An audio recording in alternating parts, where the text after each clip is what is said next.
invested in a lot of dirt about 60 years ago. And that dirt is now Riverside, San Bernardino County. And so he made pretty good money buying land that was worth pennies and selling it for quite a bit more. But when he retired, the first thing he said to me was, "I'm not even going to get rid of my suits. I can imagine working, I can imagine maybe working part-time as an engineer." Never happened.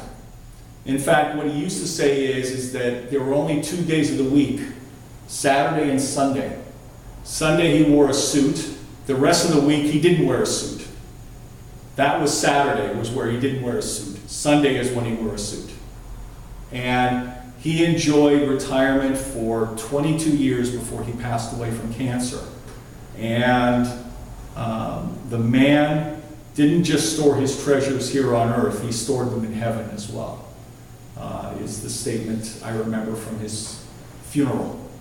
And, you know, he enjoyed serving, but he instilled the idea of service in each of us 3 kids. He was a great man. He was a great man, you know. When people still call me Steve on occasion because I look like him. Oh, you're a little more aggressive. I look like him now, and now, whenever. That's a great compliment. Somebody even typed an email and it says Jim Surmeian at Yahoo, right? Mm-hmm. The title of my email was, "Steve, I need for you to..."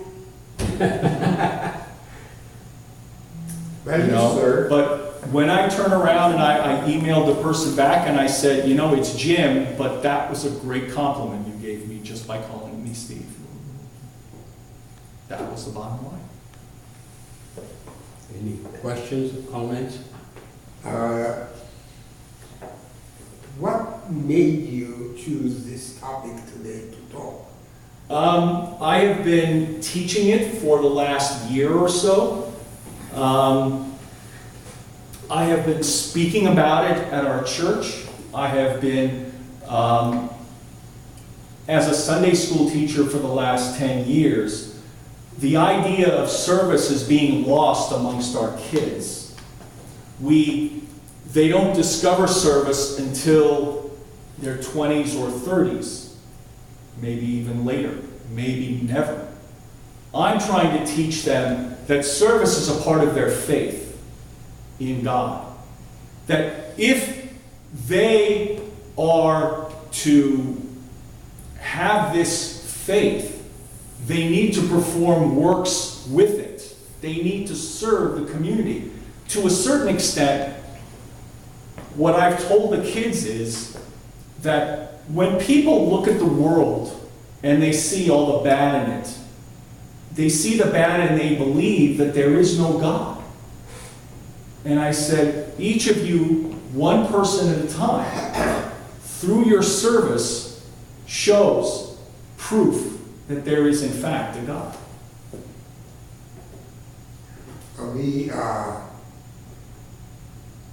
Those who are members of the Knights of Arkham, Mm-hmm. we call ourselves a service club. Yes. I wonder how they chose that Well, name. I mean, it goes back to the very beginning when you had people who were emigrating into this country who were lost. They were refugees that were lost, completely lost. And how were they going to assimilate into a country that was so culturally different from their homeland? The Knights of Artan, and it included, you know, one of the people that inspired me amongst the founding fathers was Reverend Antrani Bedikian. You know, the prayer that we say at the end of each of our ritual, was written by Bedikian.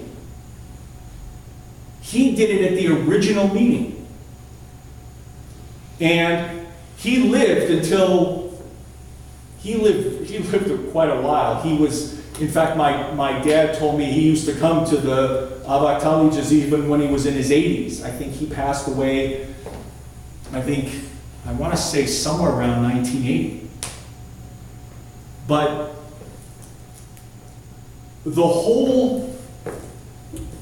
I picked the subject of service because, aside from the fact that it's really important, I think that too few people don't really understand what that commitment is.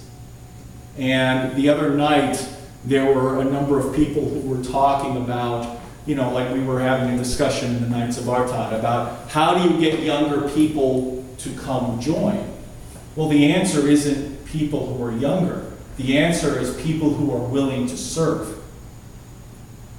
In the nonprofit I work for, I have that problem as well, of volunteers who would maybe like to serve, but they only want to serve in this area here, or in this area here, where maybe they might rub elbows with a celebrity, or where they might hand out t-shirts and then maybe, kind of do one of these. Service means you serve where you're planted. It's like I gave a sermon on that title, and it was based on 2 Kings chapter 5, when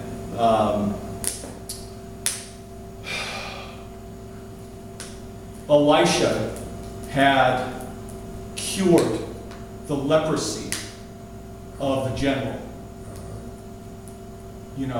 And the only reason that Elisha even went to cure the general is because of a young girl he had captured who convinced the general, go see the prophet that lives in Samaria, for he will cure you.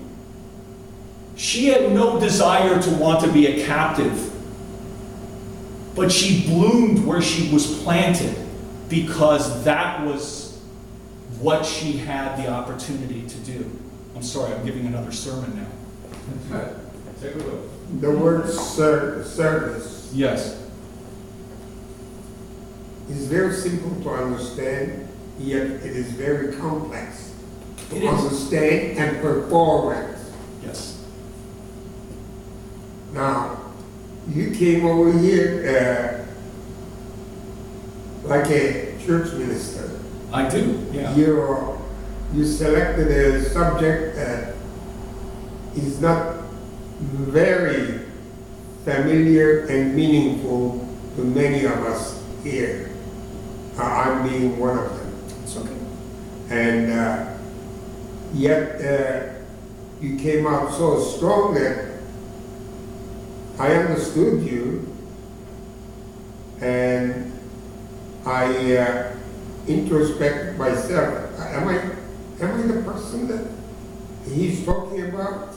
I keep saying.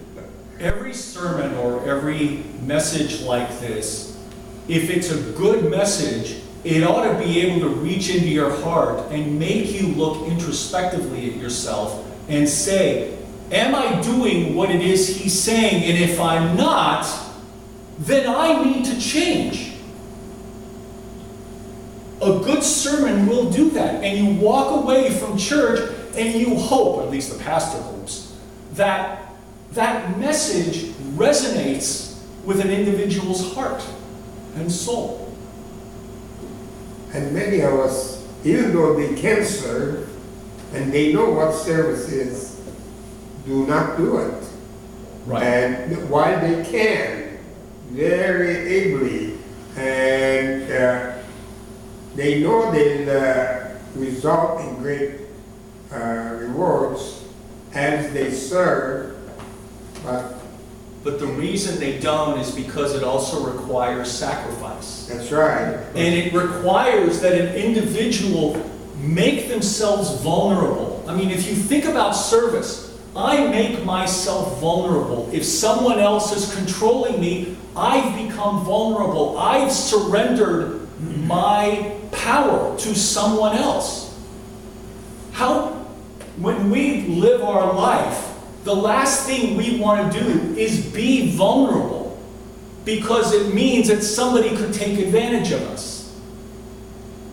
And the way I put it is, sure, you make yourself vulnerable and you lower yourself a bit, but we all do that in church as we get on our knees and pray, do we not? Now I'm kind of feeling a great deal of difference